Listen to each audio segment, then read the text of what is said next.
problems. The question is, who are the children? Because it was the Brooklyn Nets who It's initially all of said, them. all It's right, the all of them. Brooklyn Nets initially said, hey, Kyrie, no, you're not going to play unless you're vaccinated. Well, wait a minute. We got players dropping now. Okay, I guess you can play now. Hey, Kyrie, we don't want this to happen.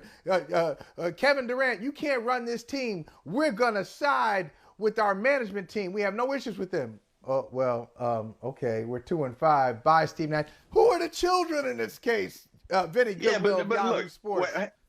yeah, Benny will speak to this one sec. But what do they say about a fish? It rots from the head down. And I say that about any organization in professional sports. If you don't have good leadership at the top, and I'm going all the way to ownership and during my time Yes. in the NFL and whatnot, if you do not Yep. have good leadership from the top who stand for something, the chances of your organization succeeding long term or consistently are almost nil. And so when I look at the Nets problem, it's easy for us to focus on Kevin Durant and Kyrie Irving and Ben Simmons and James Harden or even Steve Nash. To me, this starts even above them. It is all the way at the top. Again, when you don't stand for something, as the saying goes, you will fall for anything. And the Nets have allowed this to happen. I'm sorry, Vinny, the floor is yours. No, Jim, that's a great way to start because one person or a group of people we haven't put into focus in this is Joe and Clara Tsai. Like, sometimes we say the best NBA owners are the ones that are not seen or heard from. They just let the people they empower do their jobs. Sometimes you have to come down from that ivory tower and establish something, establish a core set of values, establish a core set of behaviors. And I'm not sure what their core behaviors are. What is the Nets' MO right now? What, as an organization, can you say that they stand for on the floor or off the floor? Before it was always players first. It was about all the technology with Kenny Atkinson and, you're monitoring everything that the players are doing. So you're maximizing this very try-hard team, which became very attractive to the likes of Kevin Durant and Kyrie Irving. And then once you let them in your building, they come and take it over. And then you wonder and you're hoping that they're bringing with them some of that championship DNA. It has not happened. Guys, if this hiring happens with Ime Udoka, do you want to guess how many head coaches Kyrie Irving will have had in his 12 years as an NBA player? I'm going to guess Take 12. a wild guess. 12. Not 12. But you're only saying 12 because I said he spent 12 years in the league. That's right. That's it. That's my only reason. Right. I'm going to say 15. No, that was lower. funny. It's 9. It's lower. 9 head coaches, and the only one of those 9 that we can say, you know what, they got a lot out of him, or you maximized everything you could out of him, was Tyronn Lue. And that's because you had LeBron James as the leader of that organization so that Kyrie could not be exposed to his own devices and let that permeate through the rest of the team. Now you got Kyrie Irving trying to be leader guy. Now you got Ime Udoka coming in here with everything that he's got going. And make no mistake, I just realized this, having Love Jones on a sweatshirt. I was going to say, thank you. I thought you did it on purpose. It was not on purpose. I literally just thought about I it. thought you did it on purpose. I'm like, oh, man. It's actually a Method Man lyric. It says, I got a Love Jones for your body, your skin tone, but Love Jones is sort of highlighted. It's more Method Man. Shout out Method Man and Mary J. Great song. Mary J. and Method Man. So my question just in general is, what in the hell is going on? Because honestly, I think the Nets have no present or no future no matter who they hire. Agreed. All right. So, but what do you, Vinny, if you had to, and it's tough to boil all this down because there's just so much junk and so much stuff swirling around, Planet Brooklyn. When you just really think about this team, do you think it was 2-5? Can you reduce it to 2-5? Was it Kyrie going back and forth with the media and maybe Steve Nash saying, I can't control this? Was it just a matter of time anyway? Was it whether at 5-2 or 2-5 it was going to happen? Like, if you had to break it down, like why today is what I'm getting at. Why today? Okay, y'all both have covered the NFL. Y'all both are NFL veterans. If a coach is fired after 2 games, he was fired before the season started, right? He just didn't realize it. Like, you're not going to let a 7-game sample size which is less than 10% of an 82-game NBA season, color your perspective, especially when you look at the Clippers struggling and Golden State struggling, and everything just sort of looks topsy-turvy right now because it's so early in the season. Steve Nash was doomed from the moment that Kyrie Irving said, you know what, we don't really need a coach. You can be the coach. I can be the coach. Pick a coach from the stands. You're not respecting the position, let alone the figure of the person who's there. And Steve Nash was learning a lot on the job. That's not a position with Kevin Durant and Kyrie Irving where you can learn on the job, because those two are, it's hard to coach them even on a good day. It was hard for Steve Nash to coach them, hard for Brad Stevens to coach them. You're talking about premier coaches, and they had a hard time in getting through to them. And now you're going to hire Ime Udoka because maybe he sprinkled some of his magic juice on the Celtics last year post-January and turned that thing around. But this ain't the same outfit. This is rephrase. Thank you. I was thinking the same thing. Thank you, Michael. Thank you. Sorry about that. Yeah. I didn't mean it. I know I'm good for double entendres, but I promise that was not my intention on that one. Ime Udoka gave the Celtics some of his magic, and after January, they look like the best team in the NBA until the finals. The Nets are hoping for something similar. The problem is that roster ain't good. No matter what type of level of experience that Steve Nash had or doesn't have, he wasn't going to be able to get more out of that roster because that roster ain't good. Kevin Durant is averaging 30-plus a game. So is Kyrie Irving, and you're still 2-5 and barely won last night. You don't have wings worth a damn. You don't have bigs who are big guys. You have tall guys, not big guys, and you need that in today's game, at least to protect the rim. There's so many fundamental basketball issues with this roster. We can't even talk about it because everything else is toxic. And add to the fact like this, guys, Steve Nash probably would have been fired on Sunday if we weren't having a completely different discussion about Kyrie Irving on Sunday morning. Vinny, how does it work if it is Udoka? What happens? I mean, because clearly, as you've just outlined, this is not something that's going to change overnight, if in a year or two. So what happens when he comes in, if he comes in? Jim, I think you said it yourself. You said it right before he came on when you said, Kyrie Irving said he wants to be here when he figured out that nobody else wanted him. And Kevin Durant, I still believe wants out. There's nothing that I have seen that would have led him to believe that his thoughts over the summer have changed over the course of a 2-5 start and a firing of a head coach. Like, one thing basketball players do know, they may be a little dysfunctional when it comes to certain things, but they know bad basketball when they see it. They're not, if they're saying, you know what, this ain't a good brew, you tend to kind of believe them. Guys are usually more optimistic. And if Kevin Durant looked at this roster, plus the possibility of Ben Simmons, who has, now has knee problems, and said, hey, this isn't really it, I don't think Ime Udoka is going to be able to fix that. There are fundamental issues on this roster. This just lets me know that Sean Marks and the Brooklyn Nets are absolutely desperate. And one person who I would love to know her thoughts, Clara Tsai, because she has been at the forefront of so many different issues, especially as far as funding women's sports and funding women's sports initiatives. What does she think about the hiring of this? How many hoops did they have to jump through to get an okay from her to hire Ime Udoka? No matter what you think about his situation in Boston, the stench of that is on him. The perception of that is on him, and the organization is going to have to answer that. So now you're looking at being viewed as an anti-Semitic organization because you're not punishing Kyrie Irving, and now you're against women, and you've already had problems selling tickets, and you're not winning games. I don't see the upside in any of this. Yeah, it's a great point, Vinny.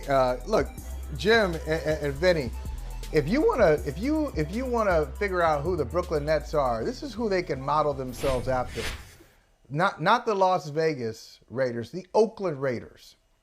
They're the Oakland Raiders of the NBA, where they are so counterculture and so dysfunctional that maybe they just brand themselves as, hey, we are this outpost. No, hold up. And we go, no, we go do things in a different way. Maybe. No. I don't know. No. I know, Jim. Jim, let me tell you, I know how well I know Jim Trotter. I'm going to tell you why you're resisting that.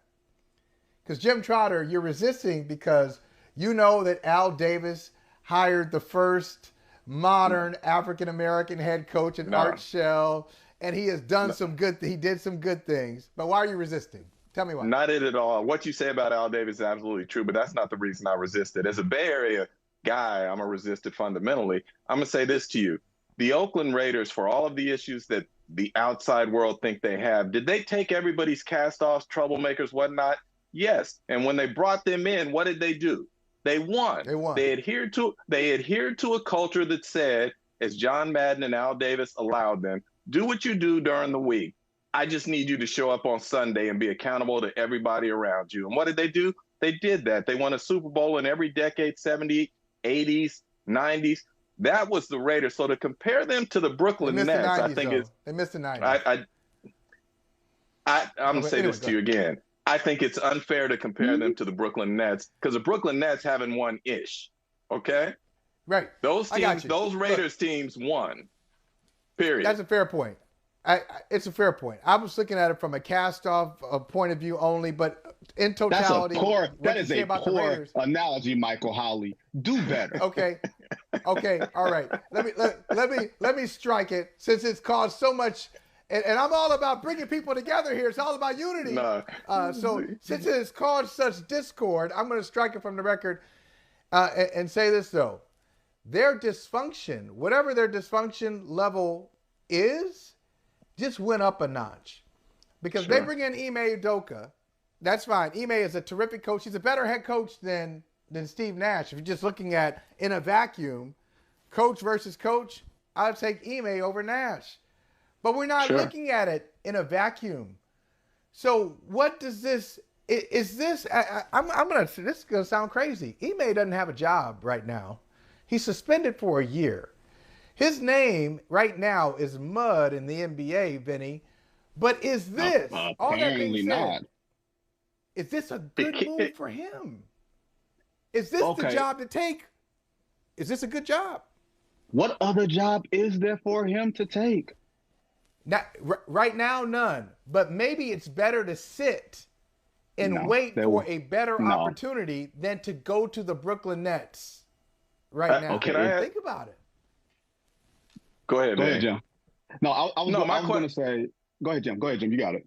No, my question to Michael is simply going to be, the question to me becomes, what are the expectations of Brooklyn Nets ownership if Ime comes in? Are they expecting him to turn this thing around and win right now with what they have?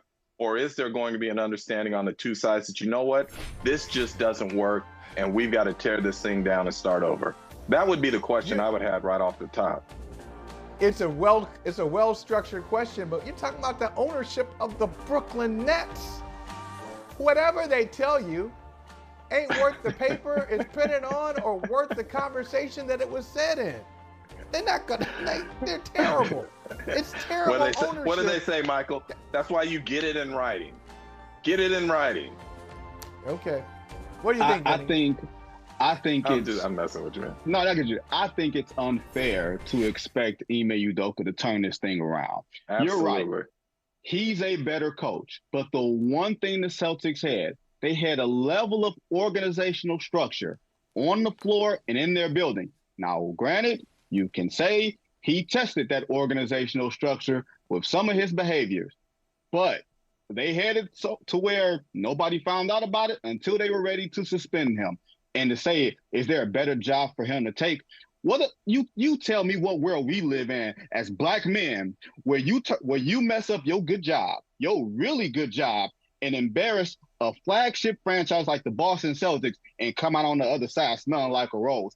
Only in a desperate situation like the Brooklyn Nets would Ime Udoka get another job. We've been hearing rumblings about this since the start of training camp, that they were enamored with him because they had him in their building 2 years ago when he was an assistant for that first year, when he was a lead assistant during that year. So I'm not surprised. And what other job, but if you're a coach, the one thing you want is some level of top-level talent.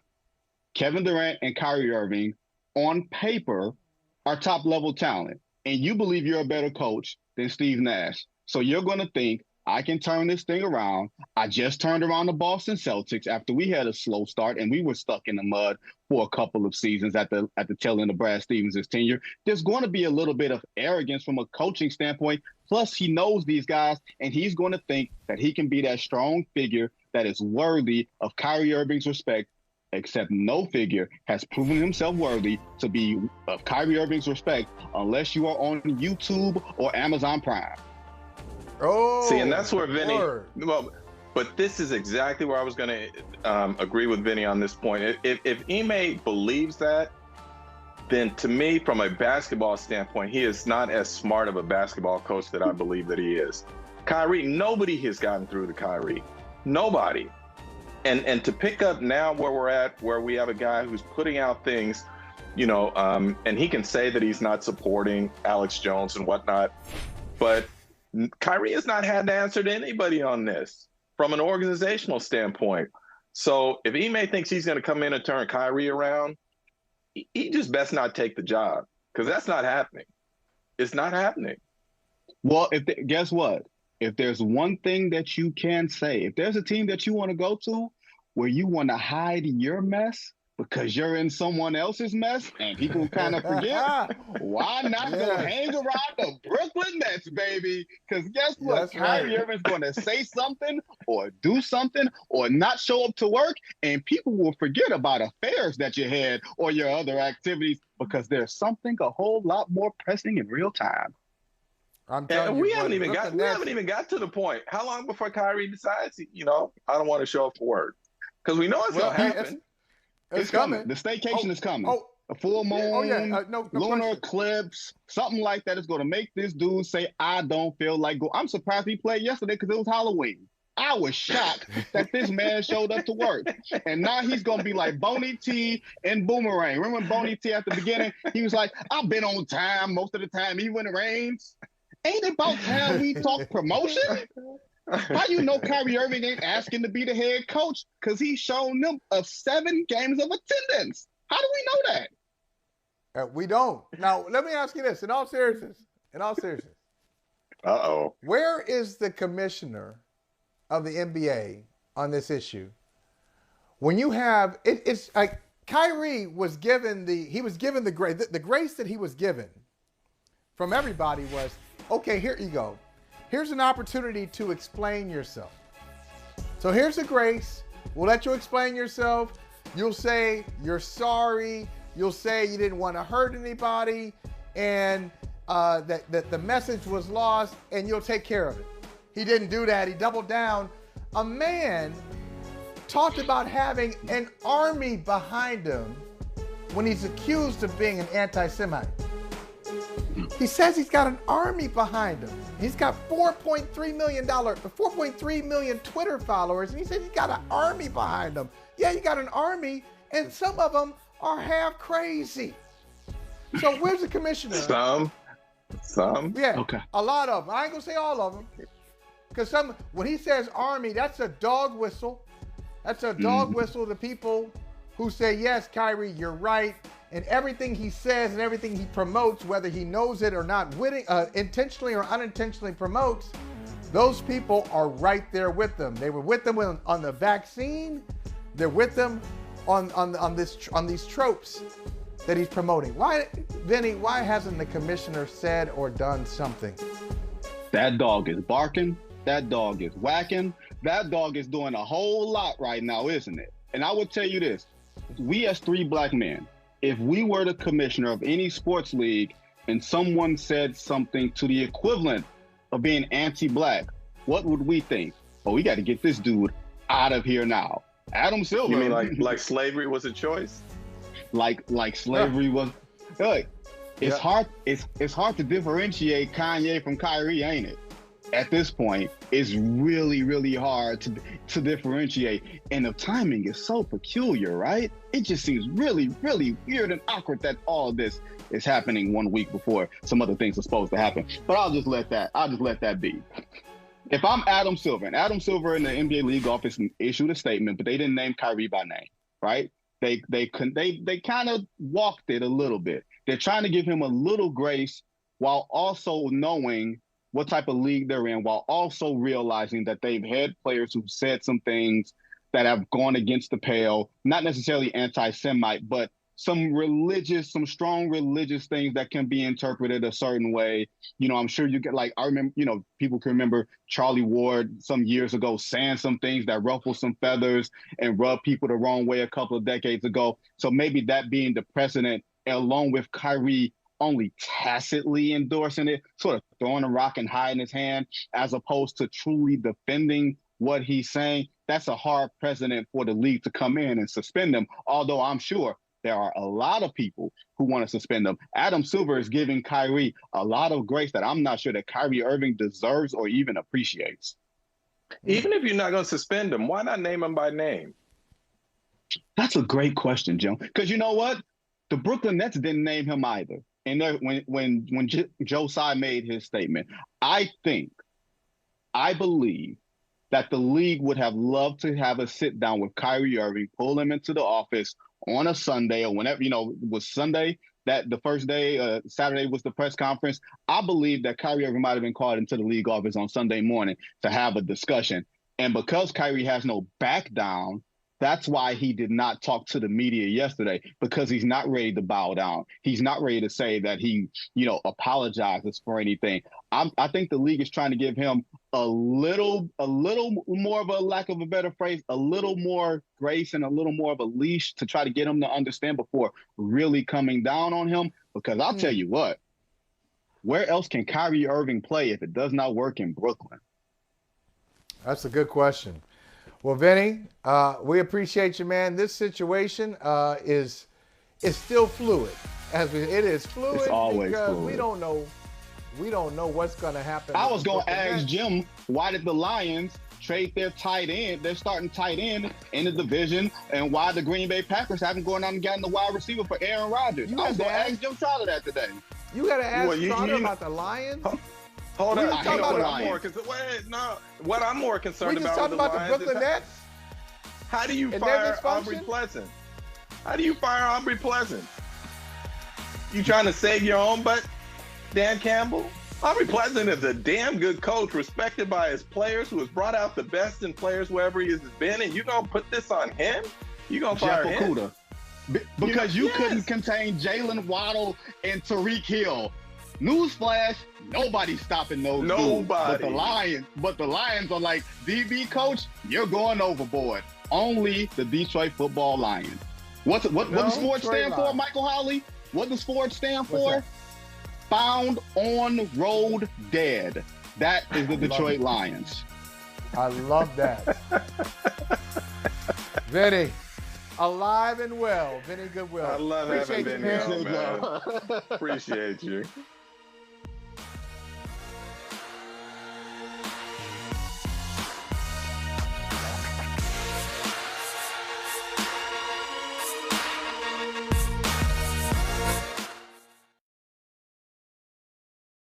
Hey, thanks for watching Brother from Another on YouTube. Make sure you hit subscribe before you leave, and be sure to watch us 3 to 5 p.m. Eastern Time on Peacock.